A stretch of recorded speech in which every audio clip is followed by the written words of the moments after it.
فأنا ناصح لإخواني بالصدع بالحق تبيض وجوههم. السكوت في مسألة الحزبية يضرها، فاصدع بما تؤمر وأعرض عن المشركين.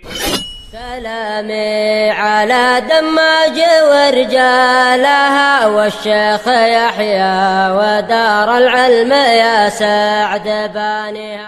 Bismillahirrahmanirrahim. Ayo, masuk berapa? 156 tuh ya. Qalat Ummu Abdillah Al-Ba'daniyah hafidhahallahu ta'ala, al-faidatu sadisatu wal ishrun. Faedah yang ke-26, anna sabra ala syada'idi min ajlil haqq. Bahwasanya kesabaran, yaitu bahwasanya kesabaran terhadap kesulitan-kesulitan karena kebenaran, yaitu demi memikul kebenaran, sababun li zuhurihi wa intisyarih.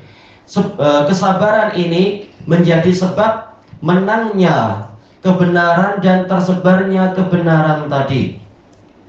Wa bidzalika yatayaqqanan nasu yatayaqqanu wa bidzalika yatayaqqanun nasu annahul haqqul wajibut tiba'uh. Dan dengan itu menjadi yakinlah umat manusia setelah melewati cabaran-cabaran itu, bahwasanya memang itulah kebenaran yang wajib untuk diikuti.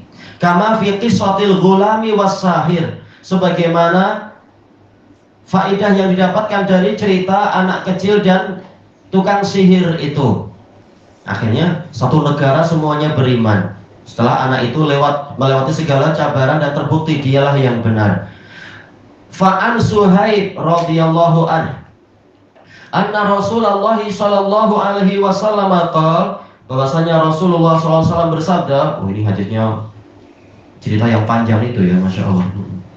Kita baca sikit-sikit sekaligus kita jelaskan seperlunya insya Allah. Syarahnya pernah kita lewati ya dalam Riyadhus Shalihin kalau tak salah. Kana malikun fi man kana qablakum. Ini karena sebagai apa? Sebagai fi'il madhi, fi'il yang tam. Maka malik sebagai fa'il. Pernah ada seorang raja dari orang-orang yang sebelum kalian, dan para pensyarah mereka khilaf. Ini di zaman sebelum Isa al-Masih ataukah setelahnya, tak masalah. Yang pasti jelas ini cerita Bani Israel lagi. Wa kana lahu sahir. Ini jelas karena adalah fi'il madhi naqis. Dia memiliki seorang tukang sihir. Falamma kabir, tatkala penyihir itu sudah tua, ini aja sudah menunjukkan lemahnya dia. Sihirlah biar dia muda lagi, tak mampu ternyata. Qala lil malik, dia berkata kepada si raja, ini qad kabir, sesungguhnya saya telah tua renta. Fab'as ilayya ghulaman u'allimhu as-sihr. Maka kirimkan kepada saya, utuskan kepada saya seorang pemuda untuk saya ajari dia sihir. Faba'asa ilaihi ghulaman yu'allimuh. Lalu dia pun, raja itu mengutuskan kepada penyihir itu seorang pemuda anak muda untuk dia ajari. Tentunya ini adalah anak muda yang sangat pandai, yang sangat cerdas. Maklum di dalam cara berpikirnya orang-orang barat ataupun orang-orang di berbagai negara, bahwasanya orang yang pandai sihir katanya, walaupun kita tak yakin itu betul, mereka itu menggunakan otak mereka sampai 90% atau 100%. Orang biasa hanya 10% katanya. Tahu dari mana juga? Ini hayalan namanya. Justru yang paling lengkap adalah para ahli hadis. Bagaimana mampu menghafal dengan itu semua, dengan seluruh kedalamannya. Sihir ini dibantu syaitan, selesai. Bahkan di Indonesia ada anak yang bodoh sekali, IQ-nya rendah, tapi dia mampu mengobati orang sakit ini itu setelah menemukan batu apa itu katanya, batu yang sangat khusus. Jadi yang penting bukan masalah dia pandai atau tak pandai, tapi dia layak jadi media jin di situ atau tidak.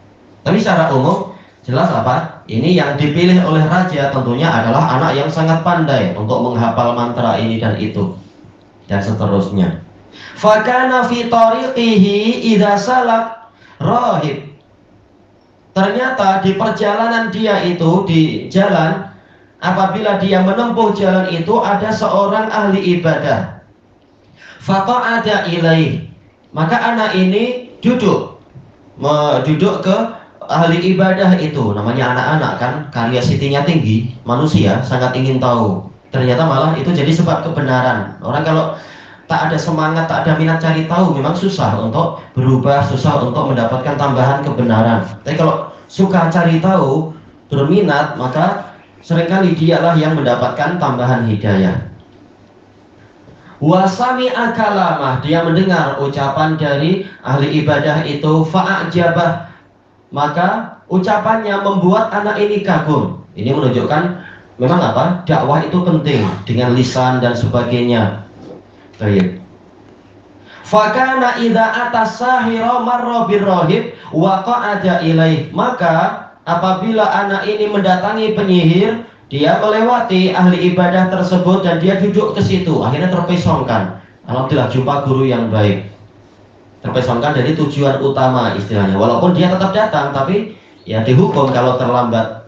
Fa idza atas sahir darabah, apabila dia mendatangi penyihir itu memukulnya. Fasyaka dzalika ila rahib, lalu dia mengeluhkan ini kepada si rahib, menunjukkan anak ini sudah condong pada rahib. Karena kalau seseorang mengeluh kepada orang lain, biasanya apa? Dia sudah condong, rela menyerahkan sebagian berita atau kepedihan atau rahasia kepada orang itu, menunjukkan dia sudah condong kepada orang itu. Biasanya demikian. Dia tidak malah melaporkan ke si penyihir, itu ada orang yang memesongkan saya, tak ada. Malah sebaliknya, dia melaporkan ke si rahib tentang apa yang dia alami. Makanya mengambil minat dan juga mengambil rasa percaya dari seorang anak itu penting. Kalau sejak awal dia lihat kita selalu jadi singa saja, ya jelas anak itu mungkin nanti lari, malah cerita ke teman yang nakal nanti. Ini bapak saya kejam, oh bahaya. Tapi apa? Didik sesuai dengan kemampuan dan sesuai dengan langkah yang baik. Kalau perlu dipukul ya memang layak dipukul juga. Faqal idza khasyita sahir faqul. Si rahib mengatakan, apabila engkau takut pada si penyihir itu, maka katakan habasani ahli, saya ditahan oleh keluarga saya. Ini dohirnya dusta, tapi ini tauriah. Kenapa? Karena jelas ahli ibadah itu dia mukmin. Setiap mukmin adalah keluarga juga. Wa idza khasyita ahlak faqul habasani sahir. Sebaliknya, apabila engkau takut pada keluargamu, katakan saya ditahan oleh penyihir. Nah, ini juga masih mungkin untuk ditakwilkan. Kenapa? Kalau dia sudah tertahan di si rahib, jelas jadwalnya jadi mundur. Mau tidak mau akhirnya ya di penyihirnya jadi lebih lama. Jadi tidak dusta. Fabainama huwa kadzalik, ketika dia dalam situasi seperti itu, yaitu terus menerus setiap hari memang caranya seperti ini, sehingga dia mendapatkan pelajaran khusus dari ahli ibadah yang soleh tadi. Dengan cara itu, ini menunjukkan apa? Siyasatun nas muhimmah, yaitu apa? Siasat. Kalau Indonesia siasat artinya mengurusi dan mudaroh. Ini penting. Yang penting tidak sampai apa? Berbuat zalim pada orang lain. Ini siasat yang baik.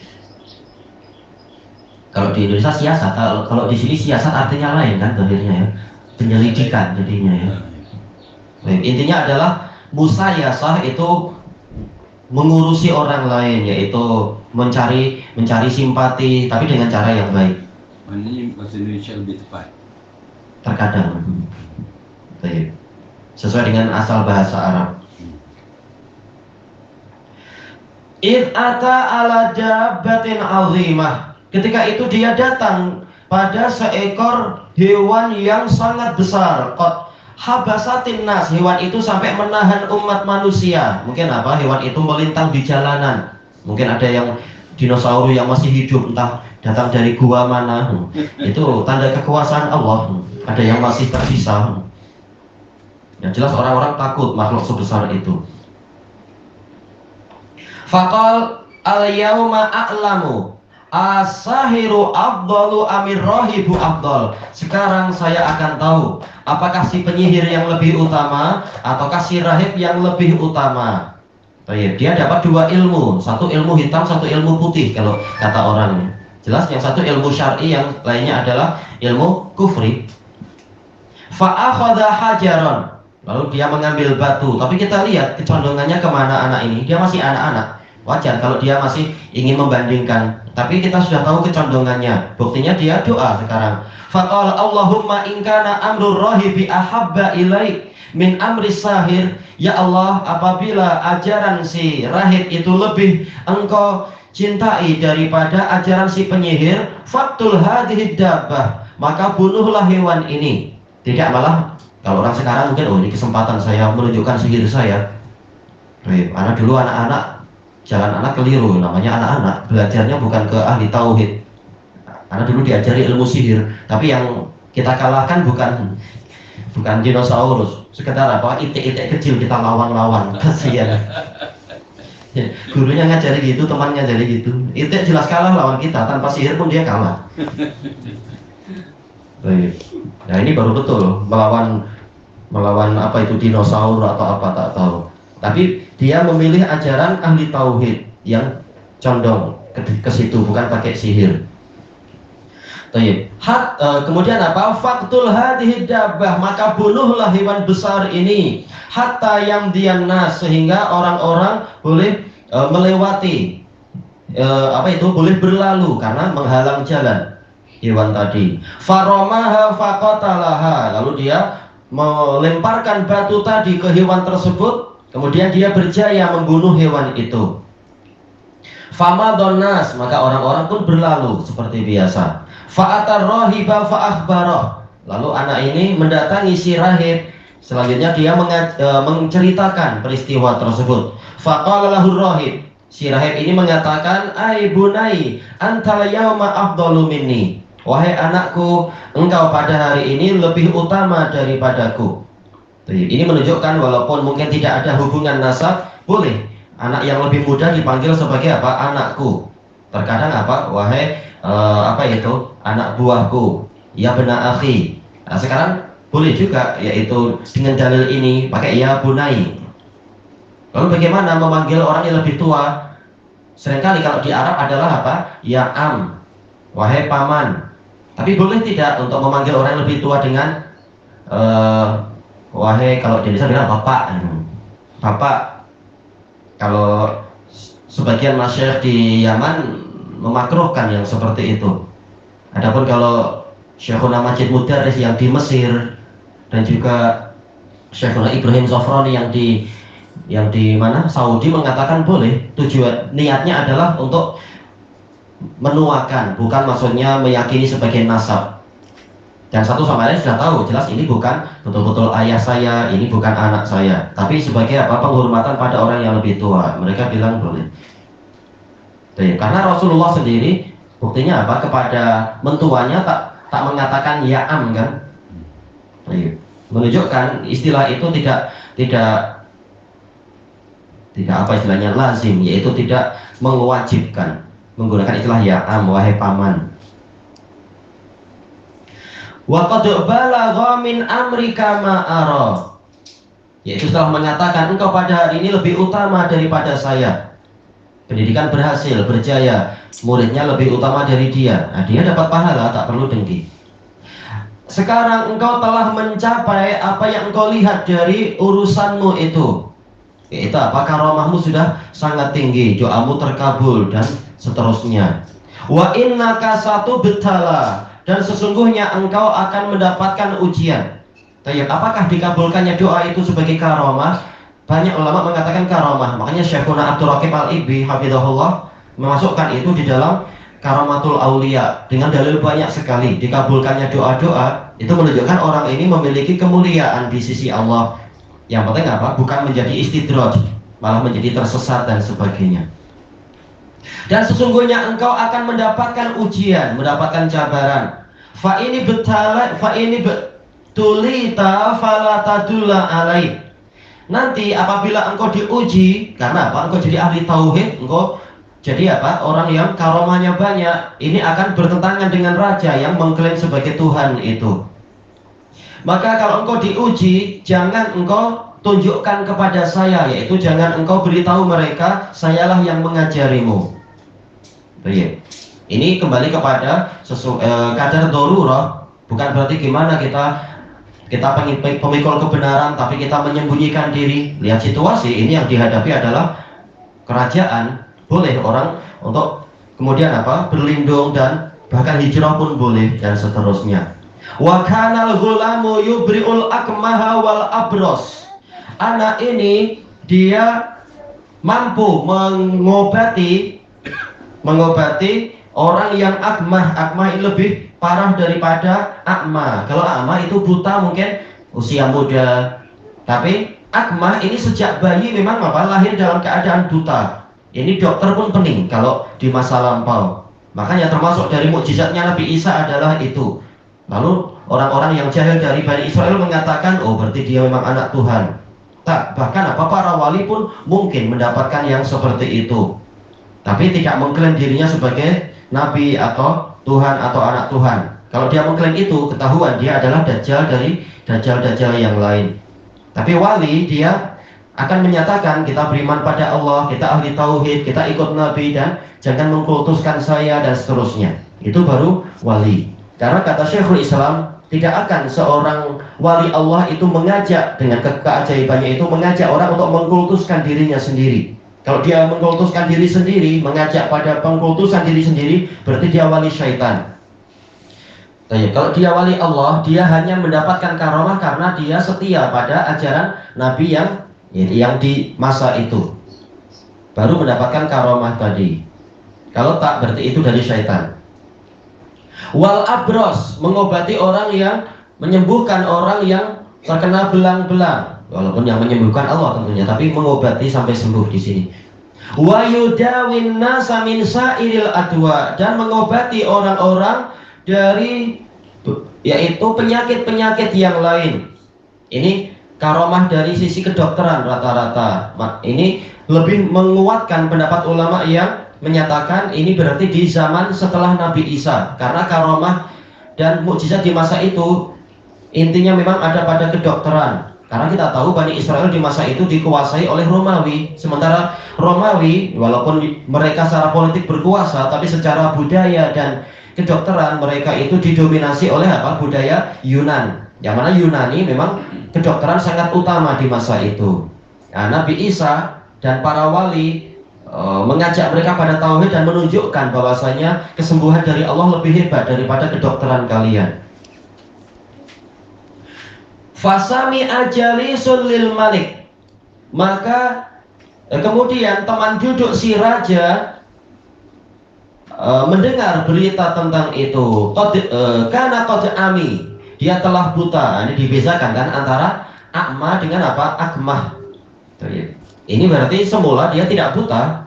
Nah, kemudian dia mungkin sudah tua lalu dia menjadi buta. Fa'atahu bihadaya katsirah. Lalu dia mendatangi anak kecil tadi dengan hadiah-hadiah yang banyak. Faqal maha hunalaka ajma. Teman duduk raja ini mengatakan semua yang ada di sini, hadiah-hadiah ini untukmu secara keseluruhan. In anta syafaitani, apabila engkau menyembuhkan saya. Faqal innila asfi ahada. Dia mengatakan sesungguhnya saya tidak menyembuhkan siapapun. Innama yashfillah, hanyalah yang menyembuhkan itu Allah. Betul-betul ini ajaran tauhid. Jangan seperti orang-orang sufiyah yang justru mengklaim oh saya yang menyembuhkan atau apa dan seterusnya. Seperti yang di dalam cerita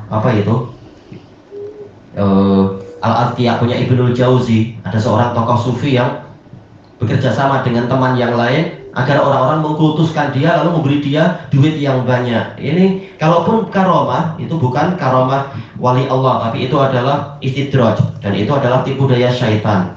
Ujung-ujungnya dikultuskan dan biar mendapatkan harta yang banyak sekali. Yang ini ahli tauhid, dia justru tidak minta harta dan dia menyatakan saya tak mampu menyembuhkan, tapi Allah lah yang menyembuhkan. Ini baru wali yang betul. Fa in anta amanta billah, kalau engkau mau beriman kepada Allah, da'autullaha fasyafat, saya akan berdoa kepada Allah lalu dia menyembuhkanmu. Fa'amana billah, lalu dia pun beriman pada Allah. Ya, beriman dulu. Kemudian fasyafahullah, kemudian Allah pun menyembuhkan dia. Wah, ini menambah kekuatan iman. Ternyata betul-betul Allah menyembuhkan saya. Berarti selama ini Tuhan yang betul memang apa? Tuhan anak ini.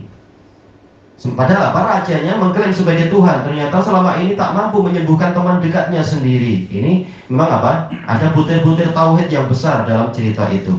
Ilahuna wallahu a'lam.